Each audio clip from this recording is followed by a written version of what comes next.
Bismillahirrahmanirrahim. Assalamualaikum warahmatullahi wabarakatuh. Selamat pagi teman-teman semua. Semoga dalam keadaan baik.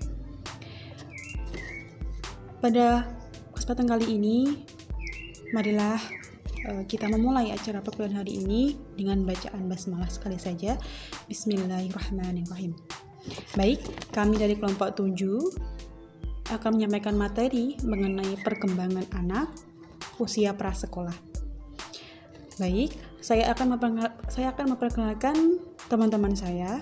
Yang pertama ada Fabila Izana Fisah, yang kedua ada Khairunisa Kaulan Fadila, yang ketiga saya sendiri Indah Dulstari. Baik, sebelum memulai, izinkanlah saya untuk menyampaikan suatu kata motivasi. Begini, muliakanlah anak-anakmu dan didiklah mereka dengan baik. Nah, sesuai dengan topik kali ini mengenai perkembangan anak usia prasekolah, jadi kita mulai dari pengertian perkembangan. Apa itu perkembangan? Perkembangan adalah suatu pola yang teratur terkait perubahan struktur, pikiran, perasaan, atau perilaku yang dihasilkan dari proses pematangan, pengalaman, dan pembelajaran. Perkembangan adalah sebuah proses yang dinamis dan berkesinambungan. Seiring berjalannya kehidupan ditandai dengan serangkaian kenaikan, kondisi, konstan, dan penurunan. Lanjut ke pokok pembahasan kita. Yang pertama ada perkembangan otak, yang kedua perkembangan kognitif, yang ketiga perkembangan psikososial, yang keempat perkembangan moral dan spiritual, yang kelima perkembangan sensorik, yang keenam perkembangan komunikasi dan bahasa, terakhir perkembangan emosi. Baik, lanjut ke pengertian dari perkembangan otak. Perkembangan otak, penelitian neuroscience menunjukkan bahwa perkembangan otak selama 5 tahun terakhir, selama 5 tahun pertama lebih cepat, intensif, dan sensitif terhadap pengaruh eksternal atau lingkungan. Tahun-tahun pembentukan ini adalah ketika anak-anak membangun fondasi mereka untuk belajar dan kesuksesan masa depan.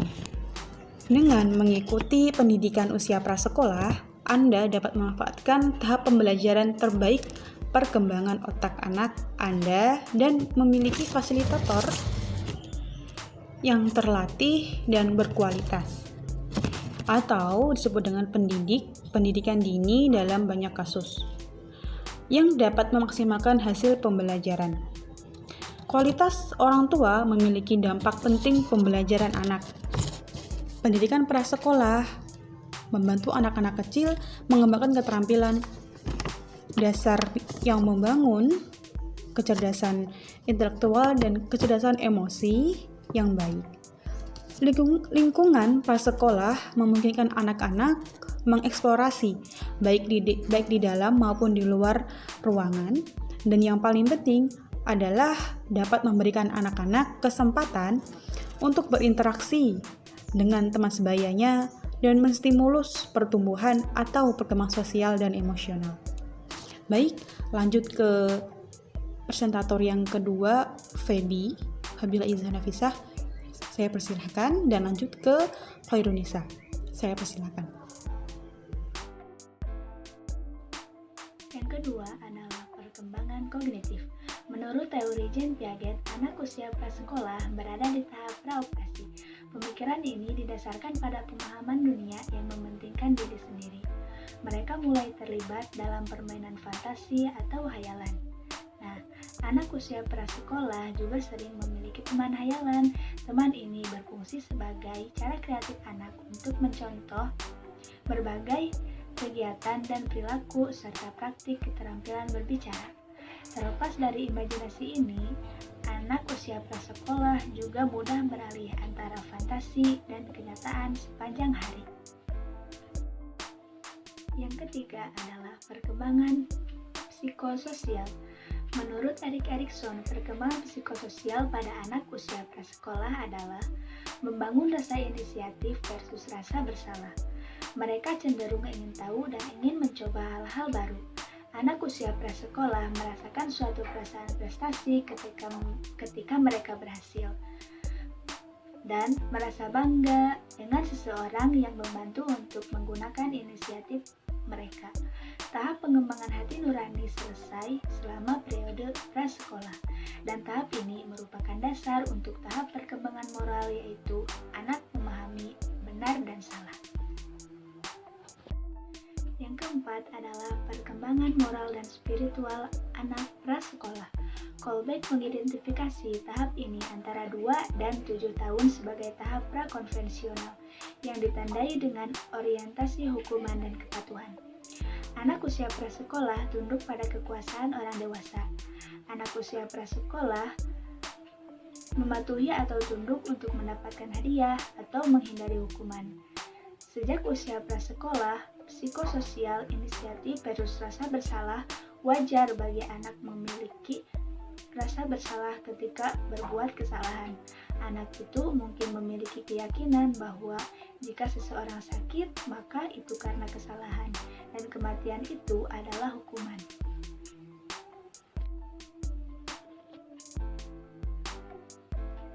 Nah, ketika anak usia prasekolah melanggar kode moral dengan menyakiti orang lain, ia harus memiliki reaksi emosional terhadapnya.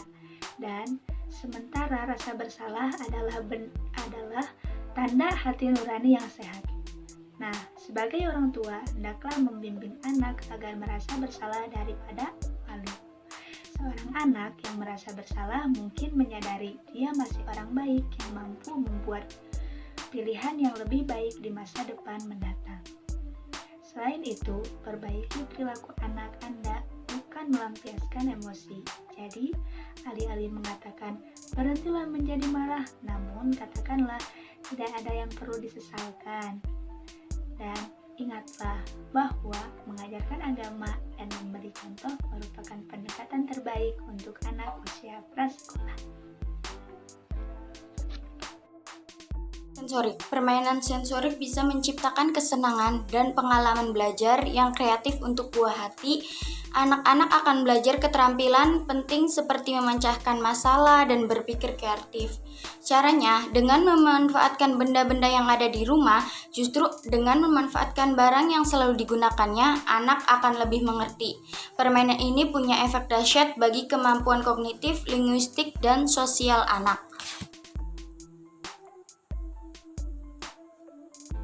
Pengembangan komunikasi dan bahasa. Anak usia prasekolah dapat memperoleh 10 hingga 20 kata baru per hari. Dan pada usia 5 tahun biasanya memiliki kosakata 2100 kata. Itu menurut Taylor et al. 2011. Anak usia 3 tahun hingga 6 tahun mulai mengembangkan kemampuan untuk menghubungkan suara, suku kata, dan kata-kata saat berbicara. Awalnya, anak terlihat gagap. Gagap biasanya timbul antara usia 2 tahun dan 4 tahun. Dan sekitar 75% anak-anak akan pulih darinya tanpa terapi. Itu menurut Pras dan Kikano 2008. Perkembangan emosi. Yang pertama, anak mampu menggunakan kata-kata untuk menggambarkan perasaan dasar seperti sedih, bahagia, marah, dan bersemangat. Yang kedua, anak mampu merasa menyesal dan mengerti dia harus meminta maaf ketika dia telah melakukan kesalahannya. Meskipun Anda perlu memberikan banyak pengingat. Yang ketiga, anak merasa murah hati dan menunjukkan bahwa dia memahami dalam hidup kita harus saling berbagi dengan orang lain, tetapi jangan berharap dia berbagi sepanjang waktu. Semua anak berkembang dengan caranya sendiri. Ada yang bergerak cepat, ada juga yang bergerak lambat. Permainan sensorik adalah cara yang tepat untuk mengembangkan kemampuan motoriknya, lompat kodok, main bola, atau berjalan mengikuti garis akan sangat seru dan melatih fisiknya. Baik, demikian serangkaian acara presentasi pada hari ini. Terima kasih kepada teman-teman yang telah menonton. Semoga bermanfaat dan semoga memenuhi pengetahuan teman-teman semua. Terima kasih kepada Ibu Casmini atas bimbingannya dan juga teman-teman presentator. Terima kasih atas kerjasamanya. Terakhir, sebelum kita tutup, izinkanlah saya menyampaikan sebuah kata-kata penutup pada hari ini, yaitu anak adalah peniru terbaik. Jadi, berikanlah mereka sesuatu yang hebat untuk ditiru. Terima kasih. Akhirul kalam. Marilah kita akhiri pertemuan pada hari ini dengan bacaan alhamdulillah sekali saja. Alhamdulillahirabbil alamin. Terima kasih pada teman-teman semua. Semoga bermanfaat. Akhirul kalam. Wassalamualaikum warahmatullahi wabarakatuh.